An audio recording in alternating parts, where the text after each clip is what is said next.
ओम सहनाववतु सहनौ भुनक्तु सवीर्यं करवावहै तेजस्विनावधीतमस्तु मा विद्विषावहै।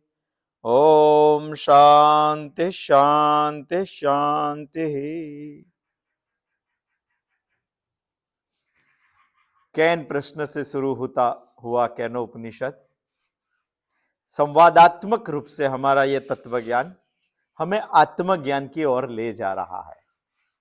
यदि इस दुनिया में हमने मनुष्य योनि में जन्म लिया है तो हमारा पहली जिम्मेवारी यह है कि हमें आत्मज्ञान को समझना चाहिए, और किसी भी योनि में यह समझ नहीं पाएंगे। और समझाने के लिए कैनोपनिषद हमें बहुत कुछ बातें बता रहा है। कैनोपनिषद का विषय ही है आत्मज्ञान यानी ब्रह्म ज्ञान।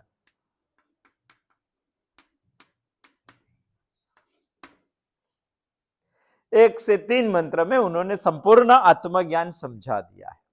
बाद में जो आगम वाक्य बनाया उसका दृढ़ीकरण करना था। जो दूसरे मंत्र में हमें बताया श्रोतस्य श्रोत्रम मनसो मनोयत, वो बात का उन्होंने स्पष्टीकरण करना था। और हमें दुनिया में बाहर नहीं, हमारे अंदर ही आत्मा है, वही आत्मा को पहचानने के लिए अंतर्मुख करने का था। इसीलिए कैनोपनिषद ने 1 से 8 मंत्र का पहला खंड बता दिया। यदि दूसरे खंड में प्रश्न यह हुआ कि हम समझ चुके, जो आत्मा ज्ञान कैनोपनिषद ने समझाया वो हम समझ चुके, और समझने के बाद हम ऐसा मानने लगे कि हम बहुत अच्छी तरह से संपूर्ण आत्मज्ञान को समझ पाए। तभी हमें ग्रीन रेड सिग्नल बताते हुए कैनोपनिषद दूसरे खंड का पहला मंत्र बता रहे हैं। यदि मन्यसे सुवेदेति धारमेवापि, यदि आपने मान लिया कि मैंने आत्मज्ञान पूर्ण तरह से समझ लिया है, नूनम त्वं वेत्थ ब्रह्मणो रूपम, तभी उपनिषद हमें बता रही है कि आपको निश्चित ही आत्मा का अल्प ज्ञान हुआ है, पूर्ण ज्ञान नहीं हुआ है। मैं समझ गया, ऐसी मेरी बात पे उपनिषद को शंका क्यों है, इसके बारे में हम सोच रहे थे। मैं समझ गया आत्मज्ञान, यदि मैं समझा हूं तो इसके बारे में उपनिषद को शंका क्यों है? क्योंकि हम गत बार सोचे थे कि दुनिया का कोई भी लौकिक विषय को समझना है तो 4 प्रकार के लोग रहेंगे। एक रहता है जिसको जैसा बताएंगे वैसा यथावत समझ में आ जाता है। दूसरा एक प्रकार रहता है जिसको जैसा बताएगा वैसा नहीं, अपूर्ण यानी अयथावत समझ में आता है। तीसरा एक वर्ग होता है जिसको आप बताएंगे उससे वो विपरीत ही समझता है। और चौथा एक वर्ग है जिसको समझ में ही नहीं आता है कुछ। क्या को वो सो जाता है, क्या कि उसका बेध्यान हो जाता है, उसको कुछ समझ में ही नहीं आता। ये तो हुई बात लौकिक विषय की। लौकिक विषय के लिए भी ऐसे 4 प्रकार के लोग समझने वाले होते हैं। तो यहां तो हम बात कर रहे हैं तात्विक विषय की। बहुत गहरा ज्ञान होता है। ये तात्विक विषय को समझने के लिए तो ये 4 प्रकार के लोग होंगे ही होंगे। उपनिषद ने तो सही बताया, मगर कई लोग यथावत समझेंगे, कई लोग अयथावत समझेंगे, कई लोग विपरीत समझेंगे, कई लोग समझेंगे ही नहीं। इसीलिए उपनिषद ने मैं समझ गया ये बात पर शंका है, और उन्होंने बता दिया नूनम त्वं वेत्थ ब्रह्मणो रूपम। यदि आप ऐसा मानते हैं कि मुझे ब्रह्म का पूर्ण ज्ञान हो गया, तभी तो निश्चित ही आपको अल्प ज्ञान ही हुआ है, ऐसा कैनोपनिषद हमें बता रही है। बहुत गहन विषय है, सब समझ नहीं पाते हैं। और जो गहन विषय हो, सही विषय समझाने वाला सही, आचार्य जैसा, उपनिषद जैसा, तो सब समझ जाएंगे, ऐसा नियम भी नहीं। क्योंकि ये समझने के लिए हमारे पास 2 चीज चाहिए, सुमेधा बुद्धि चाहिए, यानी कल्याण को पहचानने वाली, कल्याण के ऊपर चलने वाली और कल्याण वाले रास्ते ऊपर टिकने वाली बुद्धि हमारे पास चाहिए। इसी को बोलते हैं सुमेधा। इतना ही नहीं, हमारे पास जो दोष है उसको क्षीण करने की समझ हमें चाहिए। जैसे कि पूर्वाग्रह, दृढ़ राग और द्वेष और मताग्रह, तीनों के बारे में हमने गत बुधवार को सोचा था। ऐसा हुआ तभी हमें जो उपनिषद ने बताया वो सही यथावत ज्ञान होगा। हमें प्रश्न होता है कि क्या वेद काल में, उपनिषद तो वेद काल में हुआ है, तो वेद काल में भी ऐसा ही होता था?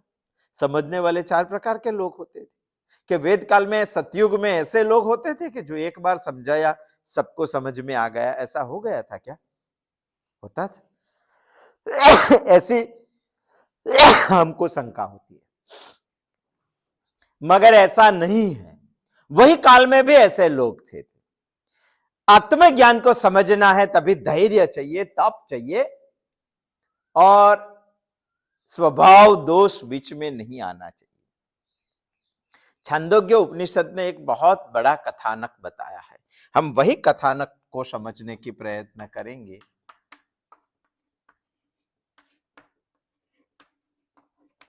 छांदोग्य उपनिषद का एक कथानक है, वो कथानक को हम समझने का प्रयत्न करेंगे। बहुत अच्छा कथानक है। ये कथानक समझने के बाद हमें समझ में आ जाएगा कि उपनिषद क्या बताना चाहती है, कैनो उपनिषद क्या बताना चाहती है।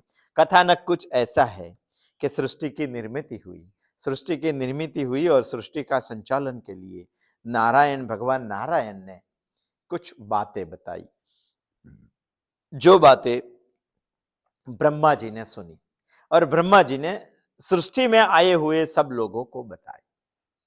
पहले उनके मानस पुत्रों को बताई, ऐसा एक क्रम है। नारायण ने ब्रह्मा जी को बताई, ब्रह्मा जी ने सबको बताई, वही तो है हमारे वेद। ऐसी एक बात छंदोग्य उपनिषद ने वर्णन की है कि ब्रह्मा जी ने सबको एक बात बताई। क्या बात बताई? ये आत्मा अपहत पापमा, छंदोग्य उपनिषद में बताया हुआ है। इसका ट्रांसलेशन करें तो ऐसा होता है कि यही आत्मा को आप जान लेंगे तो सभी पाप से आप मुक्त हो जाएंगे। यही आत्मा को आप जान लेंगे तो सभी कामनाओं से आप मुक्त हो जाएंगे। यही आत्मा को आप जान लेंगे तो सभी दुखों से आप मुक्त हो जाएंगे। और यही आत्मा को आप जान लेंगे तो इसी जन्म में आपको ये दुनिया में शाश्वत सुख की प्राप्ति हो जाएगी। ये आत्मा अपहत पापमा, हमारे सभी पाप को काटने की ताकत आत्मा की समझ में। ऐसा ब्रह्मा जी ने सबको एक उपनिषद छांदोग्य उपनिषद में दिया। और वो बात भी सही, आज भी इतनी ही सही है। यदि आपको आत्मज्ञान हो गया तो आपके सभी पाप नष्ट हो जाएंगे। यदि आपको आत्मज्ञान हो गया तो आपकी सभी कामनाएं खलास हो जाएगी, उसमें से आप मुक्त हो जाए। यदि आपको आत्मज्ञान हुआ तो आप दुनिया के संपूर्ण संकटों से मुक्त हो जाएंगे और शाश्वत सुख को प्राप्त कर लेंगे और आप अमर हो जाएंगे। बात सही है, उसी को ही अमृत बोलते हैं, आत्मज्ञान को। ये तो ब्रह्मा जी ने बताया, मगर ये बात गुंजती गुंजती देव और असुर दोनों के पास पहुंच गई कि ब्रह्मा जी ऐसा बता रहे हैं कि जिनको आत्मज्ञान हुआ है वो अमर हो जाएंगे। और देव और दानव दोनों को अमर होना था। ये बात नारायण से, भगवान नारायण जी से ब्रह्मा जी ने बताई और ब्रह्मा जी के पास से देव और दानव दोनों को सुनने में आई और दोनों ऐसी चर्चा करने लगे कि हमें अमर होना है। यदि अमर होना है तो आत्मज्ञान चाहिए, ब्रह्म ज्ञान चाहिए। यदि ब्रह्म ज्ञान पाना है तो ब्रह्मा जी के पास जाना पड़ेगा। ये तो छांदोग्य उपनिषद बता रहे हैं। और यहाँ कैनो उपनिषद ने जो बात बताई कि आप अल्प ही ज्ञान समझते हैं, तो हम ऐसे सोचते हैं कि अल्प क्यों, पूर्ण क्यों नहीं। इसके बारे में ये कथानक है। इसीलिए हम अभी यहाँ सोच रहे, पूर्ण डिटेलता से तो हम छांदोग्य उपनिषद जब पढ़ेंगे तभी सोचेंगे। ब्रह्मा जी का ये उपदेश, ये आत्मा अपहत पापमा, बहुत लंबा है ये मंत्र, तो मगर जितना मुझे याद रहा उतना आपको मैं बता देता हूं। ये सुनकर देव और दानव दोनों को ऐसा समझ में आया कि हमें आत्मज्ञान पाना है। दोनों की एक मीटिंग हुई और दोनों ने ऐसी चर्चा की कि हम सब लोग ब्रह्मा जी के पास आत्मज्ञान पाने के लिए जा नहीं सकते। सब जाएंगे तो यहां कौन काम करेगा, और सब जाएंगे तो सबको कैसे समझ में आएगा। इसीलिए मीटिंग करके देव और असुर दोनों ने तय किया कि हमारे दोनों के जो प्रतिनिधि है, ऐसे देव का एक प्रतिनिधि और दानव का एक प्रतिनिधि, दोनों को भेजते हैं ब्रह्मा जी के पास आत्मज्ञान समझने के लिए। दोनों ने तय किया कि देव का जो राजा है उनको भेजते हैं और दानव का जो राजा है उनको भेजते हैं। देव का राजा है इंद्र और दानव का राजा है विरोचन। बहुत बुद्धिशाली लोग हैं दोनों। राजा तो कैसे होते हैं, बहुत पंडित भी है, बहुत शास्त्रज्ञ भी है, उसके वंश में भी बहुत बड़े लोग हुए हैं। ऐसे दो बड़े लोगों को ब्रह्मा जी के पास आत्मज्ञान के लिए भेजते थे। पुराने काल में जब इंसान तपोवन में और गुरुकुल में कुछ पढ़ने के लिए जाता था तो समिध लेके जाता था, समिधा की हवन करने का काष्ठ की भाड़ी लेके जाता था। ये दोनों भी समिधा लेके ब्रह्मा जी के आश्रम में पहुंचे आत्मज्ञान प्राप्त करने के लिए। समिधा यानी हवन काष्ठ। समिधा लेकर जाने की प्रथा इसीलिए थी कि जो समिधा लेके जाता था वो जिनके पास से आत्मज्ञान पढ़ना था वही आश्रम के आचार्य को समिधा देके ऐसा बताते थे कि हम आपके पूर्णतः शरणागति में आए हुए हैं, हमें आपके पास से कुछ पढ़ना है और पढ़ने के लिए शिष्यस्ते हम के बगैर शक्य नहीं है। इसीलिए समिधा लेकर जाते थे, काष्ठ लेकर जाते थे हवन का, और सबको बोल देते थे कि हमें कुछ पढ़ना है। दूसरा भी एक सांकेतिक अर्थ उसमें है समिधा लेकर जाने का। ये बताते थे कि इस आश्रम में हम रहेंगे, इस तपोवन में हम रहेंगे और विद्या प्राप्त करेंगे, मगर हम यहां जो निकृष्ट काम है वो भी करने के लिए तैयार है, क्योंकि हमें विद्या प्राप्त करनी है। यदि जंगल में जाकर खाना पकाने के लिए, लकड़ी लेने के लिए जाना पड़ा तो उसके लिए भी हम तैयार है, जैसे सांदीपनी के आश्रम में सुदामा और कृष्ण जी ने काम किया था। ऐसे इंद्र और विरोचन दोनों पक्ष के राजा, दोनों राजा साथ में मिलके आत्मज्ञान पढ़ने के लिए ब्रह्मा जी के आश्रम में जाते हैं, समिधा लेकर जाते हैं। हमें आत्मज्ञान पढ़ना है, निकृष्ट काम भी यदि आश्रम का करना है तो पूर्ण समर्पण से हम वो काम करेंगे।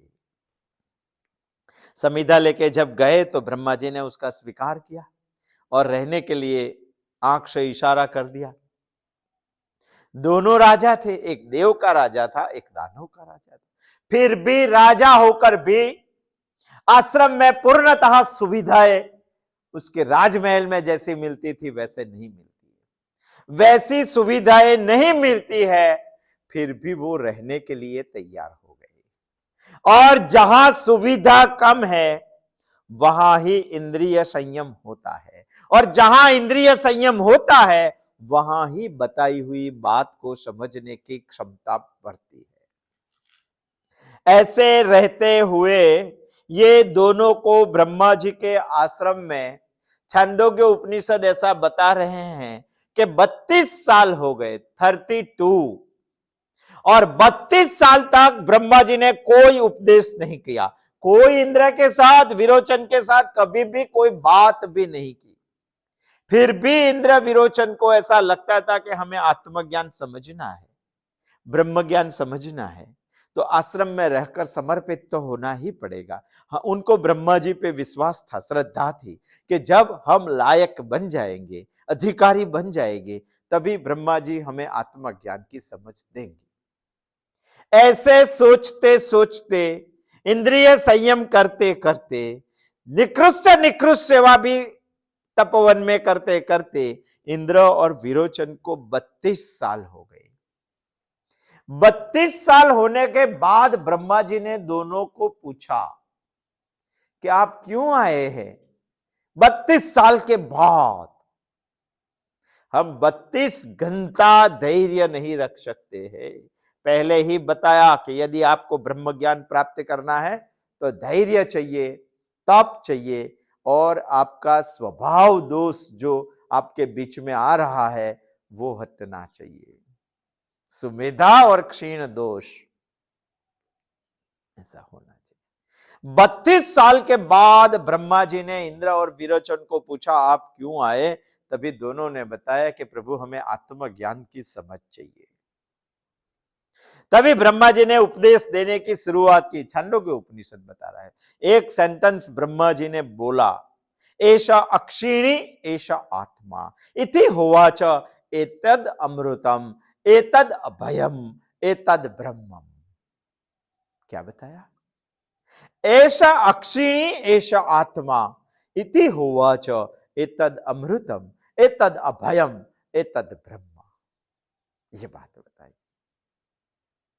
दोनों को 32 साल तक आश्रम में रहे थे, थोड़ा बहुत तो समझ में आ गया।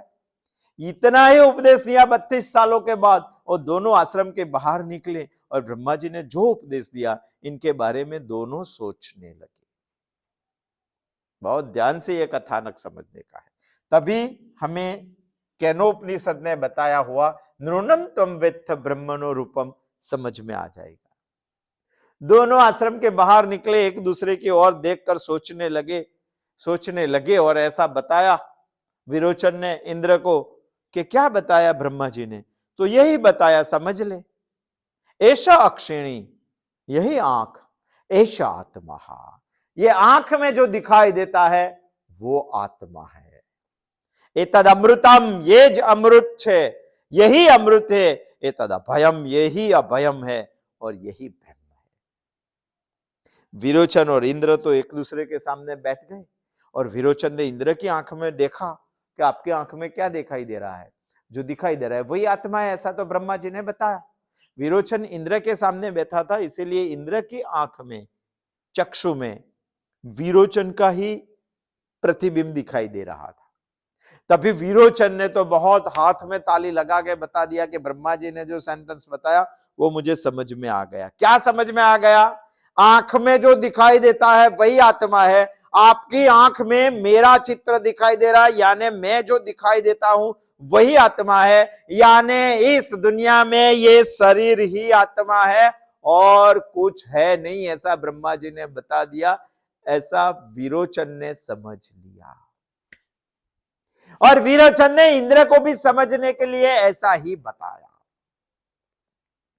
अभी सोचिए, इंद्र को लगा कि ये देह ही आत्मा है, ऐसा हमने समझ लिया, तो ये शरीर में हमें कामना मुक्त करने की ताकत है, ये शरीर में हमें दुख मुक्त करने की ताकत है, ये शरीर में हमें अमर बनाने की ताकत है।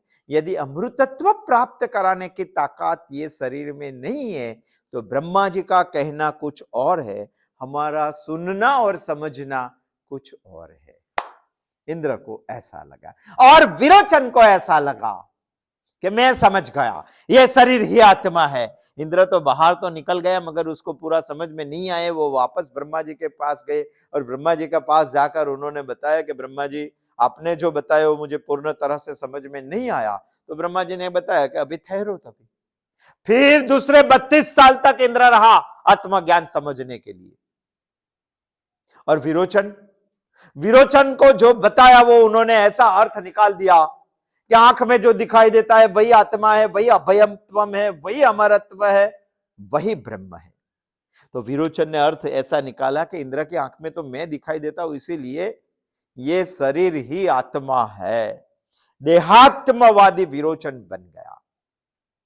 उन्होंने ब्रह्मा जी ने जो बताया, एक ने समझा अयथार्थ समझा, एक ने विपरीत। इंद्र ने यह अयथार्थ पूर्णतः समझ में नहीं आया, फिर 32 साल गए और विरोचन को विपरीत समझ में आया। जो बताया उससे बहुत उल्टा समझाओ।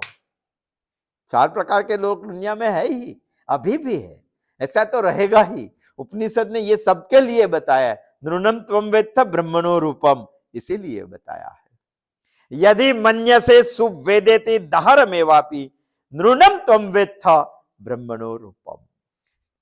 कैसा था विरोचन? एक कथानक से हमें सोचना चाहिए। उपदेश देने वाला, ये सृष्टि का रचयिता ब्रह्मा जी थे। बहुत ध्यान से सुनने का। उपदेश देने वाला, ये सृष्टि का रचयिता ब्रह्मा जी आचार्य थे। उपदेश सुनने वाला दोनों राजा थे, एक देव का राजा, एक दानव का राजा। राजा माने कोई सामान्य इंसान नहीं होता है। व्यवहार में तो वो कार्यकारी लीडर गिना जाता है। वो कार्यकारी लीडर कोई इस देश का जो राष्ट्रपति है वो सामान्य है क्या? कितना बड़ा इंसान है। वैसे दानवों का राजा यानी बहुत बड़ा इंसान था। पढ़ाने वाला ब्रह्मा जी था, समझने वाला राजा था दानवों का। ऐसा नहीं, विरोचन बहुत बड़ा पंडित भी था। पंडित यानी विद्या का शास्त्रज्ञ था वो।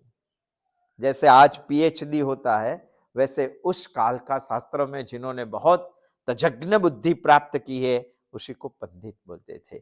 विरोचन राजा था, विरोचन पंडित था, विरोचन शास्त्रज्ञ था, विरोचन बुद्धिशाली था और विरोचन प्रजापति ब्रह्मा का पुत्र था। फिर भी बताने वाला आचार्य भी ब्रह्मा, सुनने वाला विरोचन। फिर भी विरोचन का उल्टा ज्ञान हुआ। ब्रह्मा जी ऐसा नहीं बताना चाहता था कि ये शरीर ही आत्मा है, फिर भी विरोचन ने कुछ उल्टा ही लिया, विपरीत ज्ञान, कुछ उल्टा ही। क्योंकि हम सोचेंगे कि यदि विरोचन और इंद्र की ये दशा हुई तो हमारी क्या दशा होगी? होगी, मगर समझने का प्रयत्न करने का। जब जब इंसान समझने का प्रयत्न करता है तो बीच में उसका स्वभाव दोष आता है। स्वभाव हमारा अंतःकरण में गत जन्म और जन्म जन्मांतर से पड़े हुए संस्कार की एक वृत्ति है जिससे हमारा स्वभाव बनता है। वही स्वभाव बीच में आता है तो चाहे ब्रह्मा जी पढ़ाने वाले होते हैं फिर भी हमें समझ में नहीं आएगा आत्मज्ञान। ये कथानक हमें ये बता रहे हैं, कितना ध्यान से समझना पड़ेगा। उनका स्वभाव, उसके दोष उसके बीच में आता था। उनके पास सुविधा नहीं थी, क्षीण दोष नहीं था। इसीलिए विरोचन ने 32 साल में जो सुना उसमें से उल्टा अर्थ करके विपरीत ज्ञान लेके बाहर निकल गया। और जहां वो आने वाला था वो दानव तो उनकी राह ही देखते थे। वो आया तब सभी लोग इकट्ठा हो गए। सभी लोग इकट्ठा हो गए तो विरोचन ने उपदेश देने की शुरुआत कर दी। आधा समझा आधा नहीं समझा वो बात तो सही है, मगर जो समझा उसमें से विपरीत अर्थ निकाला और उपदेश देने की शुरुआत कर दी। आज दुनिया में बहुत सारे विरोचन हैं जो पूर्ण तरह से समझते नहीं है। इसीलिए तो कोई उपनिषद पढ़ता नहीं है, सबको भागवत पढ़ना है, सबको रामायण पढ़ना है, उसकी कथा करनी है, क्योंकि वो कथा करने से पैसा मिलता है। उपनिषद पढ़ने से कुछ नहीं मिलता है, ऐसा सब लोगों को लगता है। इसीलिए तो कोई पढ़ता नहीं है। यदि 7 दिन की कथा होनी है तो उपनिषद की होनी चाहिए, ये नहीं होती। वो आसान है, वो सब लोग पढ़ रहे हैं। मुश्किल पढ़ने की यही जन्म में इंसान को शुरुआत करनी चाहिए। विरोचन ने उपदेश देने का शुरुआत किया, ये देह ही सर्वस्व है, उसी को ही मेकअप करो, उसी को खाना खिलाओ, उसी को ही अच्छे अच्छे कपड़े पहनाओ, यही सर्वस्व है, यही आत्मा है। सब दानवों ने मान लिया और सब दानवों ने संप्रदाय बना दिया देहात्मवादी। ये संप्रदाय बहुत बड़ा, आज भी वो संप्रदाय बढ़ रहे हैं। आज दुनिया में विरोचन की कमी नहीं है जो देह को ही आत्मा समझते हैं, ये देह के लिए ही जीते हैं, ये देह को तुष्ट करने के लिए ही सारी जिंदगी प्रयत्न करते हैं। वो सब विरोचन के संप्रदाय के शिष्य है। धनानि भूमो पशवश्च गोष्ठे भार्या गृह द्वारि जन श्मशाने देहस्थितायां परलोक मार्गे कर्मानुगो गच्छति जीव एक। कुछ ऊपर उठ के सोचना चाहिए, क्योंकि भगवान ने इंसान को ही सबसे ज्यादा इंटेलेक्चुअल दिया है। विरोचन के जब शिष्य जो बने, वो सभी शिष्य मुर्दे की पूजा करने वाले, मरे हुए निष्प्राण शरीर की पूजा करने वाले लोग बन गए। महापुरुष कभी ऐसा नहीं करता है, अवतार कभी ऐसा नहीं करता है, साधु संत कभी ऐसा नहीं करते हैं। अपने मरे हुए शरीर की पूजा कभी नहीं, चाहे कितना बड़ा भी महापुरुष हो, निष्प्राण शरीर की पूजा नहीं करते। और ये सारे लोग निष्प्राण शरीर की पूजा करते हैं। मुर्दे की पूजा करने वाले लोग खड़े हो गए विरोचन के, और उनका संप्रदाय बहुत ज्यादा बढ़ गया। आज भी उनके संप्रदाय का शिष्य है, क्योंकि मानना आसान है, करना आसान है, समझना आसान है। इंद्र ने 64 साल हो गए, 64 साल हो गए, फिर भी ब्रह्मा जी का उपदेश उसको समझ में नहीं आए, तो फिर वापस गए। 3 दफे 32 साल रुके, फिर भी तीसरी बार भी समझ में नहीं आया आत्मज्ञान क्या है। इंद्र जैसे राजा, जो देवों का राजा है, उनको भी समझ में नहीं आता है, तो 96 साल तक उन्होंने धैर्य धरा। फिर ब्रह्मा जी ने कहा कि और 5 साल रुक जाए, 96 में 5 ऐड करेंगे तो 101 साल, 1 संभर 1, 1 संभर 1, 101 साल तक इंद्र राजा रुके, और पूर्णतः आत्मज्ञान उन्होंने समझ में आया। तभी उनको सही बात समझ में आया, ऐसा अक्षिणी ऐसा आत्मा इति होवाच एतद अमृतम एतद ब्रह्म एतद अभयम। वो समझकर बाद में उन्होंने उपदेश देने की शुरुआत की, और सब देवों को बताया अमर होने की एक ही बात है, आंख इससे आंख ब्रह्म को देख नहीं पाती है, मगर आंख जिससे देख पाती है वही ब्रह्म है। ऐसा इंद्र ने समझ लिया। आंख में जो प्रतिबिंब दिखाई देता है वो ब्रह्म नहीं है, मगर आंख जिस चैतन्य से देखती है वही ब्रह्म है। यद वाचा अनभ्युदितम येन वाक् अभ्युद्यते तदेव ब्रह्मत्वं विद्धि नैदम यदीदम उपासते। इंद्र कैसा इंसान था, जो 32 साल रुके, समझ में नहीं आए तो बाहर गया, थोड़ा सोचा, खुद की भूल उसको समझ में आ गई, वापस गए। वापस जाकर ब्रह्मा जी को रिक्वेस्ट किया, और उनको समझ में आ गया कि मेरा स्वभाव दोष बीच में आता है, इसलिए मुझे समझ में नहीं आता है। और जाकर रिक्वेस्ट करके 101 साल, 101 इतना वर्ष तक इंद्र ब्रह्मा जी के पास रुका, और उन्होंने सही माने में ज्ञान लिया। और विरोचन जैसे लोग जो होते हैं, वो सुनते कम है, समझते ज्यादा है, मगर विपरीत समझते हैं। हमारे यहाँ गुजरात में कहते हैं, आधे रोटी पे दाल लेके दौड़ता है, उसको पूर्ण समझ में नहीं आता है। नहाने के लिए बैठता है, पानी का छिड़काव करता है, साबुन पूरे शरीर पर लगा देता है, और साबुन धोए बगैर बाहर निकल जाता है। पूरा स्नान किया लगता है क्या? आधा स्नान करके बाहर। यदि आप साबुन लगा के बाहर निकल जाते हैं और साबुन को साफ नहीं करते हैं तो कैसा लगेगा? विरोचन ने ऐसा किया है, साबुन लगा के बाहर निकल गया। बोलने वाला आचार्य तो यथार्थ था, उपदेश भी यथार्थ था, स्थिति भी यथार्थ थी, वातावरण आश्रम जैसा था, फिर भी विरोचन ने स्वभाव दोष की वजह से विपरीत अर्थ निकाल दिया। इसीलिए केनोपनिषद भी हमें बार बार बता रहा है, यद वाचः अनभ्युदितम येन वाक् अभ्युद्यते, न तत्र यद चक्षुषा न पश्यति येन चक्षुषी पश्यति तदेव ब्रह्मत्वं विद्धि नैदम यदीदम उपासते। ये आंख जिसको देख नहीं सकती है, मगर आंख जिससे देख सकती है उसी को तो ब्रह्म समझ।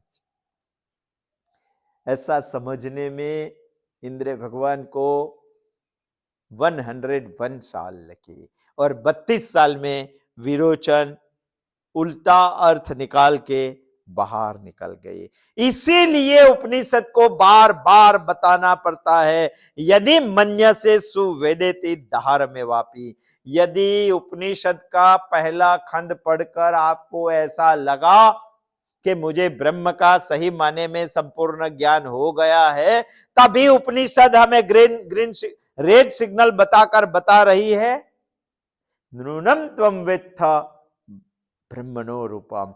तभी तो निश्चित ही आपको अल्प ज्ञान ही हुआ है।